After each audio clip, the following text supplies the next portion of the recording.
અમરેલી જિલ્લાના ગ્રામ્ય વિસ્તારમાં સિંહોની લટાર હવે સામાન્ય બની ગયો હોય તેવું લાગી રહ્યું છે। અનેક વિસ્તારોમાં સિંહો ઘૂસી આવ્યા હોવાના બનાવો પણ સતત સામે આવી રહ્યા। ત્યારે ગત રાત્રે 5 સિંહો રાજુલાના મોટા આગિયારા ગામે જાણે બાનમાં લીધું હોય તેવું લાગતું હતું।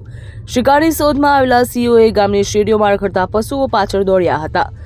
આ વચ્ચે તરાપ મારી વાછડી સહિત 2 પશુઓનો શિકાર પણ કર્યો હતો, જે ઘટનાના સીસીટીવી ફૂટેજ પણ સામે આવ્યા। બીજી તરફ સિંહોની લટારના પગલે ગામ લોકોમાં ભયનો માહોલ જોવા મળ્યો। રાજુલાના મોટા આગિયારા ગામમાં રાત્રે સિંહોનું ટોળું આવી ચડ્યું હતું, જેથી રેઢિયાળ પશુઓ અને શ્વાનોમાં અફરાતફરી પણ મચી ગઈ હતી। સિંહો શેરીએ ફરીને પશુઓના પાછળ દોડ લગાવી હતી, તો પશુઓ પણ જીવ બચાવવા માટે આમ તેમ દોડી રહ્યા હતા। આ સિંહો રાજુલાના સાવરકુંડલા હાઈવે સુધી પહોંચી ગયા હતા, જ્યાં સિંહોના ટોળાએ જોઈને વાહન ચાલકો પણ ચોંકી ઉઠ્યા હતા અને પોતાના વાહનો થંભાવી દીધા હતા। સિંહોની લટારના પગલે મોટા આગિયારા ગામ સહિત આસપાસના વિસ્તારોમાં સ્થાનિકોમાં ગભરાટ અને ભયનો માહોલ છવાયો છે। બ્યુરો રિપોર્ટ, ખબર ગુજરાત લાઈવ।